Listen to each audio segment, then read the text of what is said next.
კანადის პრემიერ-მინისტრის ჯასტინ ტრუდოს თქმით, ამერიკის შეერთებული შტატების პრეზიდენტის დონალდ ტრამპის მიერ კანადის შემოერთების სურვილი რეალურია, მაგრამ მიზეზი არის არასაზღვარზე ნარკოტიკების კონტროლი და ტარიფები, არამედ ბუნებრივი წიაღისეული, რომელიც კანადის ტერიტორიაზე დიდი რაოდენობით მოიპოვება.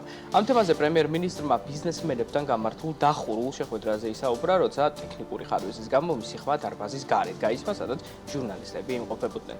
კანადის საზოგადოებრივი მაუწყებლის ინფორმაციით, დონალდ ტრამპმა თუ რა მოცულობით ბუნებრივ წიაღისეულს ფლობს კანადა და ამ რესურსების ამერიკის შეერთებული შტატების სასიკეთოდ გამოყენება სურს. პრემიერ-მინისტრის შეფასებით, დონალდ ტრამპს მიზნის მიღწევა მართლაც აქვს დასახული, რისთვისაც კანადის შემოერთებას განიხილავს, რეალურად შემოერთებას. ჯასტინ ტრუდოს და მის ადმინისტრაციას ამ თემაზე ჯერ არაფერი უთქვამთ, მაგრამ პრემიერ-მინისტრის განცხადება ალბერტას პროფესიული ფედერაციის პრეზიდენტმა დაადასტურა. ჯილ მაკგონის თქმით, საქმე ეხება არა ნარკოტიკულ საშუალება ფენტანილს, არალეგალურ მიგრაციას და სავაჭრო დეფიციტს, არამედ რესურსებს, რეალურად ბუნებრივ წიაღისეულს.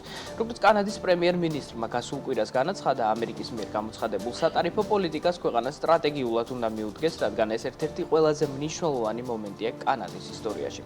ჯასტინ ტრუდოს შეფასებით, კანადამ ყველაფერი უნდა გააკეთოს, როგორც ტარიფების არ დაწესებისთვის, ასევე საერთაშორისო სავაჭრო ბარიერების აღმოსაფრთხებლად და ვაჭრობის გაფართოებისთვის.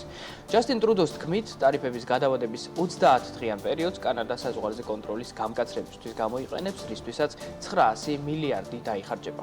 შეგახსენებთ, რომ კანადის წინააღმდეგ 25%-იანი ტარიფები ქვეყანამ თებერვლის დასაწყისში ამოქმედა, მაგრამ მოგვიანებით გადაწყვეტილება 30 დღით გადაავადა. დონალდ ტრამპის განცხადებით, კანადისთვის გამოყოფილ სუბსიდიებზე ამერიკის შეერთებული შტატების ხელისუფლება მილიარდობით დოლარს ხარჯავს, რაც მისთვის გაუგებარია.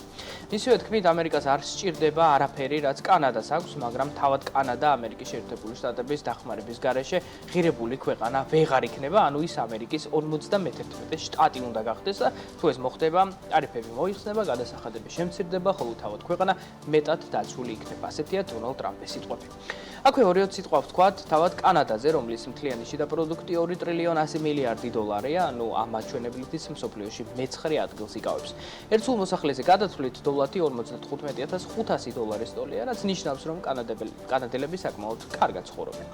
ბოლო წლებში კანადაში პრობლემად იქცა ინფლაცია, მაგრამ ცენტრალური ბანკის ჩარევით გამოწვევა დაიძლია, რასაც ნამდვილად ვერ ვიტყვით უმუშევრობის დონეზე, რომელიც საკმაოდ მაღალ 6%-ზე არის შენარჩუნებული. კანადის ეკონომიკა დივერსიფიცირებულია და ის ბუნებრივ წიაღისეულზე, წარმოებაზე და სერვისებზე მოდის. ქვეყნის მთავარ საექსპორტო საქონელს შორის ნავთობს, ურანს, ნიკელს და თუთიას ხვდებით.